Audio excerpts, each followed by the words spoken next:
Hi, I'm Morgan Jarimas with RT Book Reviews, and I'm sitting here today with the lovely Sherry Adair. Hi. Hi. Cherry, where did the name come from? It's kind of an My unusual. name? Yeah, Cherry. It's my name. So you were born and they called you Cherry. I was born and they called me Cherry. And it's not that unusual where I come from, which is a foreign country, far, far away in another land. Hence the accent. We get a little bit of that. Oh, wait. No accent.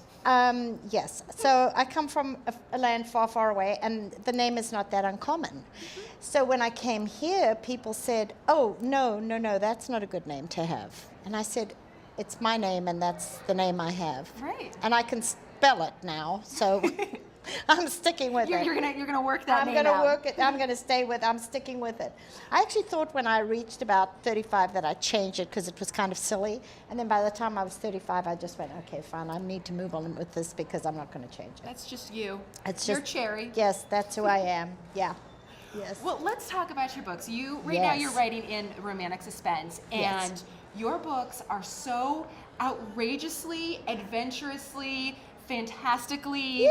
I mean, anything can happen in one of your books. Yes, this is true. Would you like a brief summary? Sure. I'll just give you a summary. Sure. Because this is sort of a sound bite. This is the good sound bite for you. Okay, this is what I write. Running, chasing, falling down, wild monkey sex, shooting, running, chasing, more wild monkey sex, love, a quiet moment for a nanosecond, more wild monkey sex, running, chasing, shooting. You could just keep repeating that on a loop. Rinse, repeat. Rinse, repeat. So that's what I do. So I don't actually, even though they may be considered romantic suspense, I consider what I write action adventure. Absolutely. Yes, action adventure. yes, because it's the whole running, chasing, falling down, wild monkey sex thing. Right. The falling down doesn't always go with the wild monkey sex. They don't have to fall down to have the right. sex, no. And vice versa. Sometimes they fall down and they're not going to be together at that moment. Yeah, so. because I don't want my readers to think that every time one of my characters falls down in the middle of a chase, that they are going to go, oh, wait, hang on, By honey. the way. Wait, honey, just take my clothes off. Oh, no, wait, this is not appropriate. So, no, they don't always fall down and have sex. And sometimes they have sex in a tree or on a camel or in a submarine.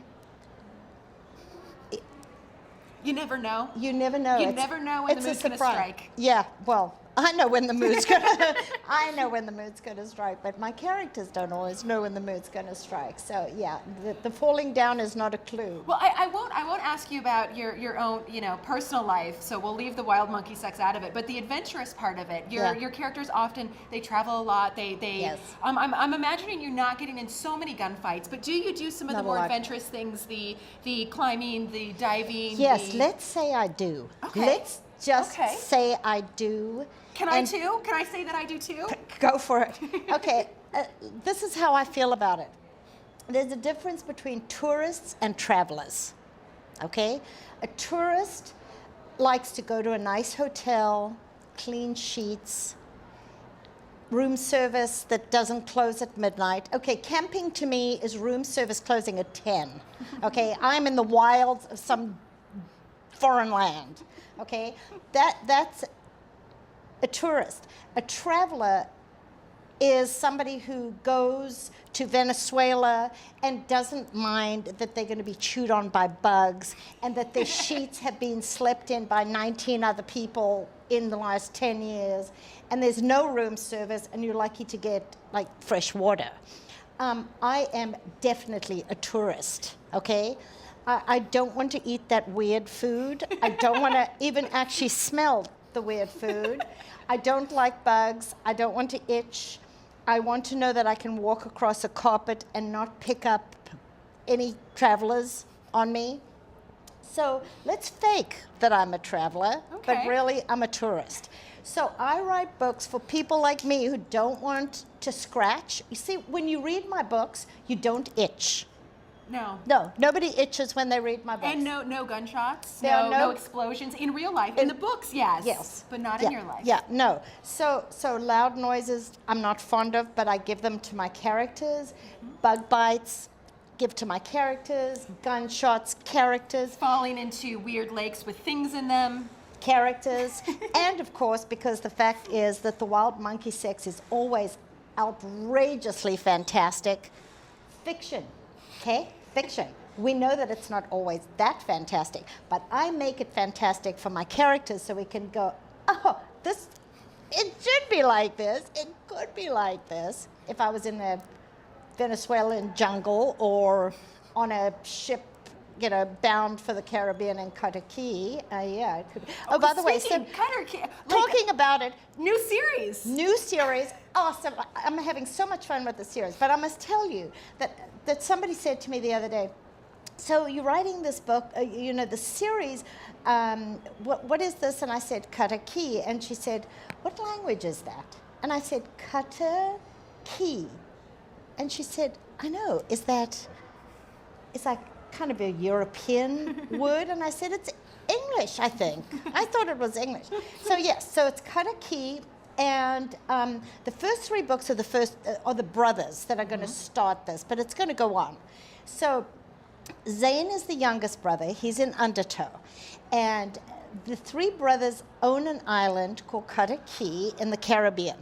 And of course, they are ridiculously wealthy because if one can write about a poor man or a rich man, my vote is go for the guy with the bucks. And stunningly handsome, amazing. Well, there would be that, yeah, and sexy. So Zane is the youngest brother. He's in Undertow. Loved him. And he is a larger-than-life personality, and he thinks he can get any woman he wants, and he can. And the truth is? And the truth is, yeah he can. And they drop like flies. They just think he's gorgeous, and his nickname is the Casanova of the Caribbean. And he actually quite likes it, secretly likes that. And so I gave him a heroine, Teal, who is like totally not that. And she was actually a really interesting character for me to write because she's not me. Yeah, I mean, we always have a little bit of ourselves in it. But she was nothing like me and nothing like a character I'd written before. And although she is surly, I can be surly, but she was kind of surly and she had issues.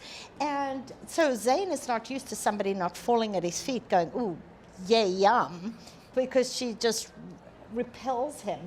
He repels her. So she was really fun to write. So he's the youngest brother. Nick is the middle brother. And Nick has a little sideline that he works every now and then for this counter-terrorist agency that I did a whole series of books on T-Flack. Mm-hmm. And so I just sort of slip T-Flack in every now and then just to say, hi. I still remember you. Yeah, and it's really for my fans who love the T-Flack books. It's not that I'm going in going, woohoo, here's T-Flack. I just, just stick them in there. So Nick works for T-Flack every now and then, and Nick's superpower he's really good at is he can listen to somebody talk, and he can know exactly where they're from. So if somebody's talking and you or I would say, oh, that sounds like a Boston accent, he would know what town. He could do it within 50 miles. That's his superpower. That's amazing. Yeah, I know. I'd love to do that. Yeah, I know. It's super cool. So that's his power. So every now and then T-Flack contacts him and says, he doesn't work for them. He does the salvage, but T-Flack contacts him and says, hey, I'd like you to go, in this case, to Morocco and sort of hook up with these guys and let us know if they are really from where they say they're from. Give us some insider information. Exactly. Yeah. And he says, sure. And they say, oh, and one more thing. These guys are diamond smugglers, and they smuggle conflict diamonds.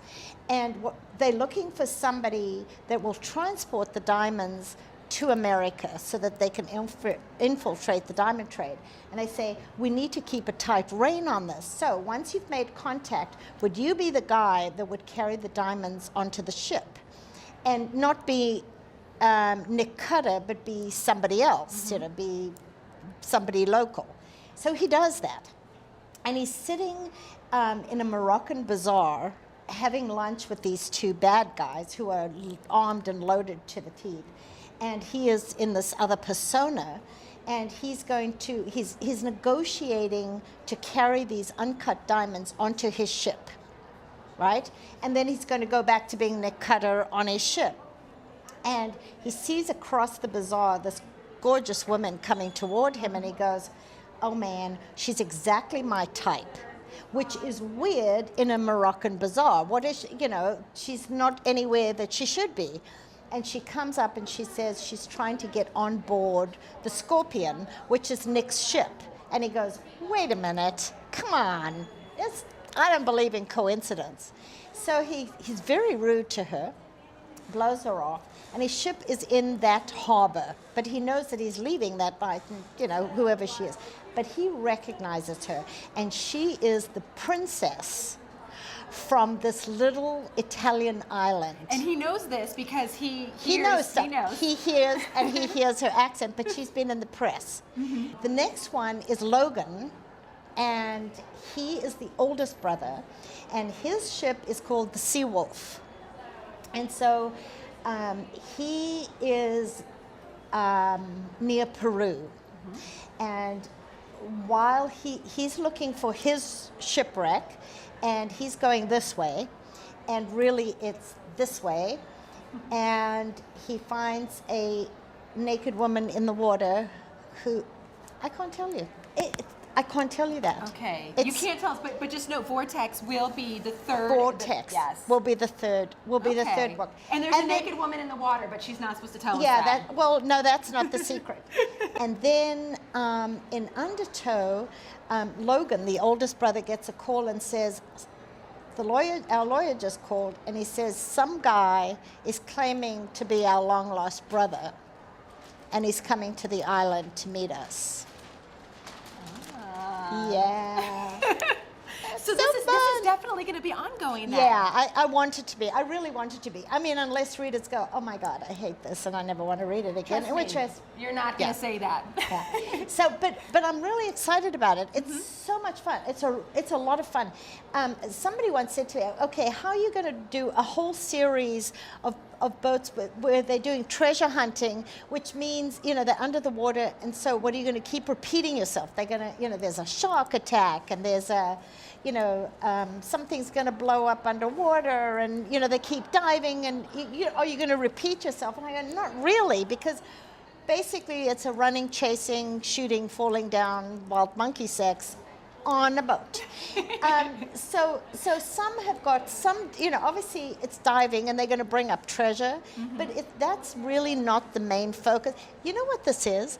I'm writing cabin books, but they ship cabin books. You have a cabin book in the woods? I've got a cabin book on water. That's exactly, I just realized I'm writing cabin books, because, they're confined, they're on a ship. They're not going to go anywhere. Yeah, so that's what I'm writing, is cabin books. So the first one, we have Undertow, then Riptide, and then Vortex will be out soon. Perfect. Thank you. Thank you. Thanks.